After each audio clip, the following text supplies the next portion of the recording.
नमस्कार दोस्तों। मेरी जो इससे पहले वाली वीडियोस थी उसमें हमने बात किया था कि कार्बोहाइड्रेट क्या है और कार्बोहाइड्रेट का जो क्लासिफिकेशन है वो कितने टाइप से है। हमने उसमें देखा था कि जो कार्बोहाइड्रेट का वर्गीकरण है तो वो दो प्रकार से है। पहला है भौतिक और दूसरा है रासायनिक। जो भौतिक विशेषता के आधार पर कार्बोहाइड्रेट का वर्गीकरण है वो हमने देख लिया है पहली वीडियो में, और रासायनिक विशेषता के आधार पर भी मोनोसेकेराइड्स क्या होता है ये देख लिया है, और ग्लूकोज क्या होता है ये देख लिया। आज हम देखेंगे फ्रुक्टोज क्या होता है। अगर आपने मेरी पहले वाली वीडियो नहीं देखी है तो पहले आप वो वीडियो देख लें, उसके बाद ये देखें, तब आपको कार्बोहाइड्रेट ज़्यादा समझ में आएगा। कार्बोहाइड्रेट का जो हमने फार्मूला देखा था वो होता है CH2O, और ग्लूकोज का फार्मूला होता है C6H12O6। इसमें कार्बन के 6 अणु और हाइड्रोजन के 12 अणु, ऑक्सीजन के 6 अणु होते हैं। अब हम देखते हैं कि फ्रुक्टोज क्या होता है। फ्रुक्टोज क्या होता है? फ्रुक्टोज फल की शर्करा है। हम इसे फ्रूट शुगर्स भी बोलते हैं फ्रुक्टोज को, और ये इसको हम लेविलोज भी बोलते हैं। फ्रुक्टोज या लेविलोज बोलते हैं, लेव्यूलोज भी बोलते हैं। सबसे अधिक मीठी होती है ये फ्रुक्टोज जो होता है, सबसे अधिक मीठा होता है। इसमें कीटोन समूह होता है, कीटोन समूह होता है फ्रुक्टोज में। ठीक है, फ्रुक्टोज को हम फल शर्करा भी बोलते हैं या लेविलोज बोलते हैं। सबसे मीठा होता है और इसमें कीटोन समूह होता है। अब बात करते हैं कि ग्लैक्टोज क्या होता है। ग्लैक्टोज क्या होता है? ग्लैक्टोज, जब हम लैक्टोज का पाचन करते हैं, जब हम लैक्टोज का कार्बोहाइड्रेट का जो डाइसैकेराइड्स रूप है उसमें जो लैक्टोज का हम पाचन करते हैं, लैक्टोज का जब पाचन होता है तो तब हमें ग्लैक्टोज कहाँ से मिलता है? लैक्टोज के पाचन से। और जो ग्लैक्टोज होता है वो हमको नेचर से नहीं मिलता है, वो हमको एनिमल से मिलता है। ग्लैक्टोज, जब हम लैक्टोज का पाचन करेंगे तो वहाँ से हमको एक अणु ग्लैक्टोज का मिलेगा और एक अणु ग्लूकोज का मिलेगा। ठीक है, लैक्टोज के पाचन के बाद हमको ग्लैक्टोज मिलेगा। जैसे ही लैक्टोज का पाचन होगा उसमें से एक अणु ग्लैक्टोज और एक अणु ग्लूकोज मिलेगा। ग्लैक्टोज से हमें एक बीमारी देखने को मिलती है जिसे हम ग्लैक्टोसीमिया बोलते हैं। ग्लैक्टोसीमिया किसको होती है?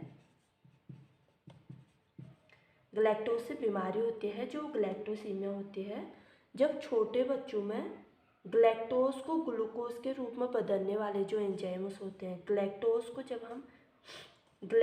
को ग्लूकोज में बदलने वाले एंजाइम, ग्लैक्टोज को ग्लूकोज में बदलने वाले एंजाइम्स की कमी हो जाएगी, एंजाइम की कमी हो जाएगी तो हमें ग्लैक्टोसीमिया नामक बीमारी हो जाएगी। और जो ग्लैक्टोसीमिया होता है वो छोटे बच्चों में देखने को मिलता है जब छोटे बच्चों में ग्लैक्टोज को ग्लूकोज में बदलने वाले एंजाइम्स की कमी हो जाएगी तो जो हमारा ब्लड होगा उसमें ग्लूकोज की अधिकता हो जाएगी, जिससे हमें ग्लैक्टोसीमिया नामक बीमारी हो जाएगी। अब आगे देखते हैं कि डाइसैकेराइड्स क्या है और ये हमें कहाँ से मिलते हैं। डाइसैकेराइड्स क्या होता है? डाइसैकेराइड्स जब मोनोसैकेराइड्स के दो अणु आपस में जुड़ते हैं तो डाइसैकेराइड्स बनते हैं। जब मोनोसैकेराइड्स के दो अणु आपस में जुड़ेंगे तो उसे हम डाइसैकेराइड्स बोलते हैं। डाइसैकेराइड्स में सुक्रोज क्या है ये बात करेंगे। सुक्रोज गन्ने की शर्करा है, चुकंदर की शर्करा भी बोलते हैं। हमको ये गन्ने और चुकंदर से मिलता है। सुक्रोज जब सुक्रेज एंजाइम की उपस्थिति में टूटता है, सुक्रोज जब सुक्रेज एंजाइम की उपस्थिति में टूटता है तो वो एक अणु ग्लूकोज देता है और एक अणु फ्रुक्टोज देता है। जो सुक्रोज है जब ये सुक्रेज एंजाइम्स की उपस्थिति में टूटेगा तो हमें ये एक अणु ग्लूकोज देगा और एक अणु फ्रुक्टोज देगा। ठीक है। आगे देखते हैं कि माल्टोज क्या होता है। माल्टोज को हम माल्ट शुगर भी बोलते हैं, माल्ट शुगर भी बोलते हैं माल्टोज को, या जई की शर्करा बोलेंगे, जई की शर्करा। और ये हमको अंकुरित अनाजों से मिलता है। माल्टोज हमें अंकुरित अनाजों से मिलता है। और स्टार्च एंजाइम के प्रभाव से माल्टोज बनता है। जब स्टार्च एंजाइम्स का इसमें प्रभाव होगा, एंजाइम्स के प्रभाव से माल्टोज बनता है। आगे देखते हैं लैक्टोज क्या होता है। लैक्टोज क्या होता है? लैक्टोज दुग्ध शर्करा के नाम से भी हम इसको जानते हैं। और माँ के दूध में लैक्टोज की जो मात्रा होती है 6 से 7% होती है। लैक्टोज की मात्रा माँ के दूध में होती है। लैक्टोज हमें वनस्पति जगत से नहीं मिलता है, यह हमें मेमरी ग्लैंड या स्तन ग्रंथियों से लैक्टोज हमें मिलता है। लैक्टोज नामक एंजाइम्स की उपस्थिति में लैक्टोज का हाइड्रोलिसिस होता है, अपघटन होता है। उसके बाद हमको एक अणु ग्लूकोज और एक अणु लैक्टोज मिलता है। लैक्टोज दुग्ध शर्करा के नाम से भी हम लैक्टोज को जानते हैं। माँ के दूध में हमको 6 से 7% लैक्टोज मिलता है। वनस्पति जगत से हमें लैक्टोज नहीं मिलता है। मेमरी ग्लैंड्स या स्तन ग्रंथियों से हमें लैक्टोज मिलता है। लैक्टोज नामक एंजाइम्स की उपस्थिति में लैक्टोज का अपघटन होता है और एक अणु हमें ग्लूकोज और एक अणु हमें लैक्टोज मिलता है लैक्टोज के पाचन के बाद। आगे देखते हैं कि पॉलीसेकेराइड्स क्या हैं। पॉलीसेकेराइड्स क्या है? पॉलीसेकेराइड्स कार्बोहाइड्रेट का जटिल रूप है। जब हम पॉलीसेकेराइड लेंगे, स्टार्च लेंगे, ग्लाइकोजन, सेलुलोज, पेक्टिन या डेस्ट्रिन लेंगे, इनका पाचन देर से होगा। लेकिन जब हम ग्लूकोज, फ्रुक्टोज और लैक्टोज लेंगे तो इनका पाचन जल्दी हो जाएगा। तो इसीलिए जो पॉलीसेकेराइड है वो कार्बोहाइड्रेट का जटिल रूप है। जब दो मोनोसेकेराइड्स दो या दो से अधिक मोनोसेकेराइड्स एक साथ मिलते हैं तो पॉलीसेकेराइड्स बनाते हैं। डाइसेकेराइड्स कैसे बना रहे थे? जब दो मोनोसेकेराइड्स मिल रहे थे तो डाइसेकेराइड्स बना रहे थे। जब दो या दो से अधिक मोनोसेकेराइड्स मिलेंगे तो पॉलीसेकेराइड्स बनाएंगे। और जब एक मोनोसेकेराइड्स मिलेगा, सिंगल यूनिट होगी मोनोसेकेराइड्स की, तो वो मोनोसेकेराइड्स कहलाएगा। आगे बात करते हैं कि स्टार्च, ग्लाइकोजन, सेलुलोज, पेक्टिन और डेस्ट्रिन क्या है। इनके बारे में डिटेल में बात करते हैं। स्टार्च क्या है? स्टार्च हमें वनस्पति जगत से प्राप्त होता है। स्टार्च जो होते हैं जल में अघुलनशील होते हैं। ये हमें पेड़ पौधों के बीज एवं जड़ से अधिक मिलते हैं। और ऊर्जा प्राप्ति के जो स्टार्च होते हैं मुख्य साधन होते हैं। और गर्म पानी में ये जेली का निर्माण करते हैं स्टार्च। आगे बात करेंगे कि ग्लाइकोजन क्या होता है। ग्लाइकोजन जंतु एवं मनुष्य के यकृत एवं मांसपेशियों में पाया जाता है। ग्लाइकोजन कहाँ पाया जाएगा? जंतु और मनुष्य के यकृत और मांसपेशियों में पाया जाता है। इसे जंतु कार्बोज भी बोलते हैं ग्लाइकोजन को। यह टूटकर ग्लूकोज देता है। जब ग्लाइकोजन टूटता है तो यह हमको ग्लूकोज देता है। अब बात करेंगे कि सेलुलोज क्या होता है। सेलुलोज क्या होता है? अगर इसकी बात करें, सेलुलोज हमें अनाज एवं दालों के छिलकों से मिलता है। इसका कैलोरी मूल्य 0 होता है। सेलुलोज से हमें कोई भी एनर्जी नहीं मिलती है। और सेलुलोज का पाचन ह्यूमंस में होता भी नहीं है, क्योंकि जो सेलुलोज है उसके पाचन के लिए हमारे बॉडी में कोई एंजाइम्स नहीं है, इसलिए इसका पाचन नहीं होता है। और इसका जो कैलोरी मूल्य होता है वो भी 0 होता है। अपचनशील है, इसका पाचन नहीं होता है। आंतों के कर्मानुकुंचन गति में ये सहायक होता है और कब्ज में सहायक होता है।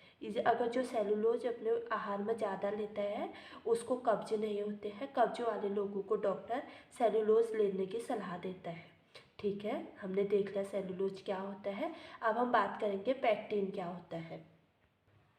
पेक्टिन क्या है? पेक्टिन हमें जानवर एवं वनस्पति प्राप्ति से प्राप्त होता है। इसका पौष्टिक मूल्य 0 होता है। पेक्टिन से भी हमें कोई एनर्जी नहीं मिलती है। पेक्टिन से हम क्या बनाते हैं? पेक्टिन हमें जैम एवं जेली के निर्माण में आवश्यक होता है। जैम और जो जेली बनती है वो पेक्टिन से ही बनती है। फलों एवं फलों के छिलकों में पेक्टिन उपस्थित रहता है और पेक्टिन अपचनशील होता है। पेक्टिन का भी हमारी बॉडी में पाचन नहीं होता है। इसका कैलोरी मूल्य पेक्टिन का 0 होता है और जैम एंड जेली के निर्माण में आवश्यक होता है। वनस्पति जगत और जानवरों से हमें ये प्राप्त होता है। आगे देखते हैं डेस्ट्रीन क्या होता है। डेस्ट्रीन क्या होता है? डेस्ट्रीन हमें डबल रोटी या चपाती की बाहरी जो पपड़ी होती है, ब्राउन कलर की चपाती और डबल रोटी की जो ब्राउन कलर की बाहर की पपड़ी होती है उसमें उपस्थित होता है। और चपाती जो रोटी होती है वो अधिक पाचनशील डेस्ट्रीन के कारण ही होता है। जो उसमें ब्राउनपन आता है, जैसे डबल रोटी और चपाती में जो ब्राउन कलर आता है वो भी डेस्ट्रीन के कारण ही होता है। चपाती अधिक पाचनशील हो जाती है डेस्ट्रीन के कारण और डेस्ट्रीन हमें मक्के की शर्करा से मिलती है। तो आज हमने देखा कि फ्रुक्टोज क्या होता है। फ्रुक्टोज हमें फल शर्करा है, इसे हम लेबुलोज भी कहते हैं, सबसे अधिक मीठी शर्करा होती है। फिर हमने देखा था कि ग्लैक्टोज क्या होता है। ग्लैक्टोज दुग्ध शर्करा है जिसे लैक्टोज कहते हैं। पाचन के बाद एक अणु ग्लूकोज तथा एक अणु ग्लैक्टोज की हमें प्राप्ति होती है और ग्लैक्टोज की मात्रा जब हमारे ब्लड में अधिक हो जाती है, अधिकतर ये बच्चों में देखने को मिलता है, तो हमें ग्लैक्टोसीमिया नामक बीमारी हो जाती है। और फिर हमने देखा था कि डाइसैकेराइड्स क्या होते हैं। डाइसैकेराइड्स जब दो मोनोसैकेराइड्स मिलते हैं तो डाइसैकेराइड्स का निर्माण करते हैं। डाइसैकेराइड्स में पहले हमने सुक्रोज को देखा था। सुक्रोज क्या होता है? सुक्रोज गन्ने की शर्करा है, इसको हम चुकंदर की शर्करा भी बोलते हैं। जब सुक्रोज सुक्रेज एंजाइम्स की उपस्थिति में टूटता है तो सुक्रोज हमको एक अणु ग्लूकोज तथा एक अणु फ्रुक्टोज देता है। फिर हमने देखा था कि माल्टोज क्या होता है। माल्टोज हम मल्ट की शर्करा या जई की शर्करा भी बोलते हैं। यह हमको अंकुरित अनाजों से मिलता है और स्टार्च एंजाइम के प्रभाव से ही माल्टोज बदलता है। और फिर हमने देखा था लैक्टोज क्या होता है। लैक्टोज दुग्ध शर्करा के नाम से भी जाना जाता है। माँ के दूध में लैक्टोज की मात्रा 6 से 7% होती है। वनस्पति जगत से हमें लैक्टोज नहीं मिलता है, मेमरी ग्लैंड से हमें लैक्टोज मिलता है। लैक्टोज नामक एंजाइम्स की उपस्थिति में लैक्टोज का हाइड्रोलिसिस या अपघटन होता है जिससे हमें एक अणु ग्लूकोज और एक अणु लैक्टोज का निर्माण होता है। फिर हमने पॉलीसैकेराइड्स देखा था। पॉलीसैकेराइड्स क्या होते हैं? पॉलीसैकेराइड्स कार्बोज का सबसे जटिल रूप है। जब दो या दो से अधिक मोनोसैकेराइड्स मिलते हैं तो हमें पॉलीसैकेराइड्स मिलता है। पॉलीसैकेराइड्स में हमने पहले स्टार्च को देखा था। स्टार्च क्या होता है? स्टार्च हमें वनस्पति जगत से प्राप्त होता है और ये जल में अघुलनशील होते हैं। पेड़ पौधों के बीज एवं जड़ों से हमें प्राप्त होते हैं। ऊर्जा प्राप्ति के मुख्य साधन है स्टार्च और गर्म पानी में जब हम स्टार्च को डालेंगे तो यह जेली का निर्माण करते हैं। फिर हमने देखा था ग्लाइकोजन क्या होता है। ग्लाइकोजन हमें जंतु एवं मनुष्य के यकृत एवं मांसपेशियों से प्राप्त होता है और जो ग्लाइकोजन होता है वो हमें वनस्पति जगत से नहीं मिलता है, इसे हम जंतु कार्बोज भी कहते हैं। यह टूटकर ग्लूकोज देता है ग्लाइकोजन। आगे हमने देखा था कि सेलुलोज क्या होता है। सेलुलोज अनाज एवं दाल के छिलकों में हमें मिलता है। सेलुलोज की जो कैलोरी मूल्य होता है वो 0 होता है और सेलुलोज अपचनशील होता है। यह हमारे आंतों के परमाणु कुंचन की गति में सहायक होता है, कब्ज में फायदेमंद होता है। कब्ज वाले लोगों को इसीलिए सेलुलोज अधिक लेने के लिए बोला जाता है। फिर हमने देखा था पेक्टिन क्या होता है। पेक्टिन हमें जानवर एवं वनस्पति जगत के से प्राप्त होता है। इसका भी पौष्टिक मूल्य होता है जो 0 होता है। पेक्टिन से भी हमें कोई एनर्जी नहीं मिलती है। जैम एंड जेली के निर्माण में ये आवश्यक होता है। फलों एवं सब्जियों के छिलकों के नीचे ये उपस्थित होता है और पेक्टिन भी अपचनशील होता है। जब हम जैम और जेली लेते हैं तो वो हमारी बॉडी में पचता नहीं है और इससे भी हमें कोई कैलोरी नहीं मिलती है। फिर हमने देखा था कि डेस्ट्रीन क्या होता है। डेस्ट्रीन हमें डबल रोटी या चपाती की बाहरी पपड़ी में डेस्ट्रीन की उपस्थिति देखने को मिलती है। ये स्वादिष्ट भी होती है। जो हमारी रोटी मीठी होती है वो डेस्ट्रीन के कारण ही होती है। डेस्ट्रीन हमें मक्के की शर्करा से मिलता है। अब हम देखेंगे कि कार्बोहाइड्रेट का हमारे शरीर में आखिर कार्य क्या है, ये देखते हैं। कार्बोहाइड्रेट के हमारे बॉडी में क्या कार्य है ये देखेंगे। ये शरीर को ऊर्जा प्रदान करता है। हमारे बॉडी में जो ऊर्जा प्राप्त होती है वो हमें कार्बोहाइड्रेट से ही मिलती है। और प्रोटीन की बचत करता है। जिस स्थिति में अगर हमारे बॉडी में कार्बोहाइड्रेट नहीं होगा, उस टाइम जो प्रोटीन होता है वो अपना बॉडी बिल्डिंग का जो कार्य करता है उसको छोड़ के हमें ऊर्जा देने का काम करता है। अगर हमारे बॉडी में कार्बोज होगा तो प्रोटीन अपना कार्य करेगा शरीर का निर्माण करने का, और कार्बोज जो करता है ऊर्जा देने का काम करता है, इसीलिए प्रोटीन की बचत करता है। और विटामिन बी समूह के संश्लेषण में सहायक होता है। जो कार्बोज होता है विटामिन बी समूह के संश्लेषण में सहायक होता है। यह कैल्शियम के अवशोषण में भी सहायक होता है। जब हमारे बॉडी में कैल्शियम का अवशोषण हो रहा होता है उस टाइम पे हमें कार्बोज की मात्रा भी चाहिए होती है। रक्त में कोलेस्ट्रॉल के स्तर को कम करता है। जो कार्बोज होता है वो हमारे ब्लड में कोलेस्ट्रॉल के स्तर को कम करता है। अगर कोलेस्ट्रॉल हमारे ब्लड में अधिक हो जाएगा तो हमें हृदय रोग देखने को मिलेंगे, हृदय रोग देखने को मिलेगा। और आहार में जो उपस्थित कार्बोहाइड्रेट का जो एक रूप होता है वो होता है रैफेज। ये कोलेस्ट्रॉल के स्तर को कम करता है, कोलेस्ट्रॉल के स्तर को कम करता है, स्तर को कम करता है हमारे ब्लड से। और अगर अधिक हो जाएगा तो हमें हृदय रोग हो जाएंगे। और जो रैफेज होता है इसका पाचन नहीं होता है, रैफेज का पाचन नहीं होता है, यह रेशेदार होता है। रैफेज रेशेदार होता है और ये कब्ज भी नहीं होती है इससे। और जो रैफेज होता है यही हमारे ब्लड में कोलेस्ट्रॉल की मात्रा को कम करता है। अगर हम अपने फूड में रेशेदार पदार्थ या रैफेज को नहीं लेंगे तो हमें कौन सी बीमारियां अधिक देखने को मिलती है? अल्सर देखने को मिलता है। जो अल्सर होता है इसमें जो आंत होते हैं हमारे उसमें घाव हो जाते हैं।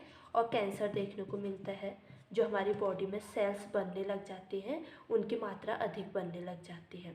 तो कार्बोज के हमारे शरीर में क्या कार्य है? शरीर को ऊर्जा प्रदान करना है, प्रोटीन की बचत करना है, विटामिन बी समूह के संश्लेषण में सहायक होता है, कैल्शियम के अवशोषण में भी सहायक होता है, रक्त में कोलेस्ट्रॉल के स्तर को कम करता है कार्बोज।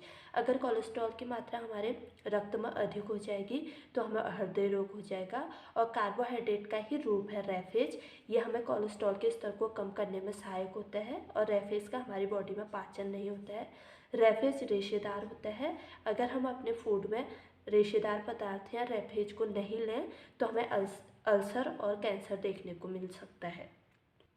अब हम देखेंगे कि कार्बोहाइड्रेट की कमी के प्रभाव क्या होंगे हमारे बॉडी में। अगर कार्बोहाइड्रेट की कमी होगी तो तब क्या होगा ये देखेंगे।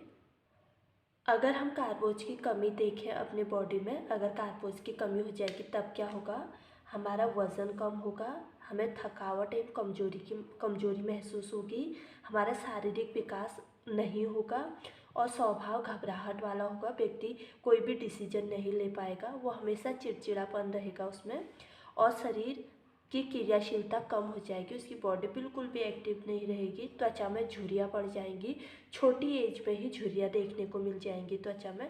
और कुपोषण के लक्षण प्रकट होना, हमें कुपोषण के लक्षण देखने को मिलेंगे। व्यक्ति दुबला पतला और थका हुआ देखने को मिलेगा। तो हमने देख लिया कि कार्बोज की कमी के ये प्रभाव होंगे। वजन कम हो जाएगा, थकावट और कमजोरी होगी, शारीरिक विकास अवरुद्ध होगा, स्वभाव में घबराहट या चिड़चिड़ापन होना, शरीर की क्रियाशीलता कम हो जाना, त्वचा में झुर्रियाँ पड़ना और कुपोषण के लक्षण प्रकट हो जाना। अगर इसी के विपरीत हम देखें कि अगर कार्बोहाइड्रेट की अधिकता हो जाएगी तब क्या होगा? तो हमारा वजन अधिक हो जाएगा। अगर कार्बोहाइड्रेट की अधिकता होगी, थकावट एवं कमजोरी हमको नहीं होगी, शारीरिक विकास हमारा अच्छा होगा, स्वभाव में घबराहट और चिड़चिड़ापन नहीं होगा, शरीर अधिक एक्टिव रहेगा जिसमें कार्बोज की अधिक मात्रा होगी, त्वचा में झुर्रियाँ नहीं पड़ेंगी और त्वचा अधिक ग्लोइंग और अच्छी देखने को मिलेगी। और कुपोषण के लक्षण नहीं देखने को मिलेंगे हमको, उसमें फिर अति पोषण के लक्षण देखने को मिल जाएंगे। अति पोषण हमने देखा था ना, अल्प पोषण अति पोषण क्या होता है। तो अगर इसकी अधिकता हो जाएगी तो अति पोषण देखने को मिलेगा और कमी हो जाएगी तो कुपोषण देखने को मिलेगा। तो आज हमने देखा कि कार्बोहाइड्रेट क्या होता है, डाइसैकेराइड्स पॉलीसैकेराइड्स ये देखा, और कार्बोज के हमारे शरीर में क्या कार्य है ये देखा, कार्बोज की कमी के प्रभाव देखे और कार्बोज के अति हो जाएगी तब क्या होगा हमने ये भी समझा। अब जो हमारे आगे आने वाली वीडियो होगी उसमें हम देखेंगे कि कार्बोहाइड्रेट का पाचन कैसे होता है हमारे शरीर में। अगर आपको मेरी वीडियो पसंद आए तो प्लीज़ लाइक शेयर कमेंट और सब्सक्राइब करना ना भूलें। मिलते हैं अपने अगली वीडियो में, तब तक के लिए बाय।